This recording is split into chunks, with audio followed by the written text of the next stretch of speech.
प्राचीन बंगाल की सभ्यता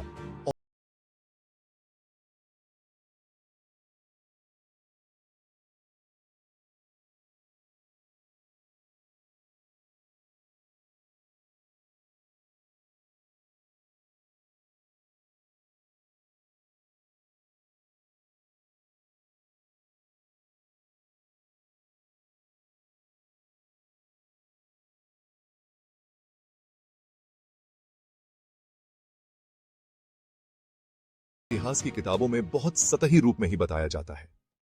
बंगाल का समुद्री व्यापार और वैश्विक संपर्क प्राचीन काल में वाकई अद्भुत था।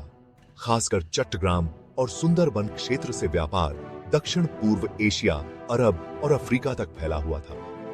यहां से कस्तूरी, रेशम और नीला यानी इंडिगो निर्यात होता था। चट्टग्राम और सोनारगांव जैसे बंदरगाह एशिया के बड़े व्यापारिक केंद्र माने जाते थे। यह वैश्विक जुड़ाव भारत केंद्रित इतिहास में अक्सर गौण ही रह गया है। सूफी आंदोलन और स्थानीय इस्लामी संस्कृति 13वीं से 17वीं सदी के दौरान बांग्लादेश में गहराई से रची बसी थी। सूफी संतों का यहां बहुत गहरा प्रभाव रहा। उन्होंने स्थानीय रीति रिवाजों, संगीत और लोक कथाओं में इस्लामी संदेश को मानवतावादी रूप में पिरोया।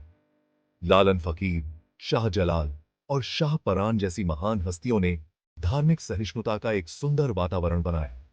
बांग्लादेश की सांस्कृतिक आत्मा को समझने के लिए यह पहलू वाकई अत्यंत महत्वपूर्ण है। औपनिवेशिक प्रतिरोध की स्थानीय कहानियां। ब्रिटिश शासन के दौरान कई ग्रामीण विद्रोह हुए, जैसे फकीर सन्यासी आंदोलन, इंडिगो विद्रोह यानी नील विद्रोह और तेभागा आंदोलन जो किसानों का विद्रोह था। ये आंदोलन बंगाल की जनता की असली आवाज थे, लेकिन इन्हें राष्ट्रीय स्वतंत्रता संग्राम की मुख्य कथा में दबा दिया गया। लोक साहित्य, बाउल परंपरा और महिलाओं की आवाज।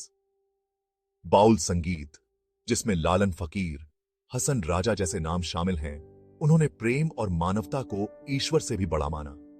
महिला कवयित्रियां जैसे चंद्रावती, जिन्होंने महाभारत का स्त्री दृष्टिकोण से पुनर्लेखन किया, वे बांग्लादेश की सांस्कृतिक विरासत में काफी अग्रणी रही हैं।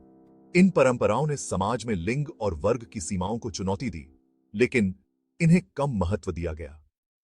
1971 के मुक्ति संग्राम का लोक इतिहास। अक्सर स्वतंत्रता संग्राम को केवल राजनीतिक नेताओं और युद्ध के दृष्टिकोण से देखा जाता है, परंतु ग्रामीण क्षेत्रों में आम जनता, किसान, महिला, दलित और आदिवासी समुदाय की भागीदारी और पीड़ा का इतिहास बहुत कम दर्ज हुआ है। लोक इतिहास का यह पक्ष अब धीरे धीरे सामने आ रहा है। अगर आपको यह वीडियो पसंद आई तो लाइक और सब्सक्राइब जरूर करें।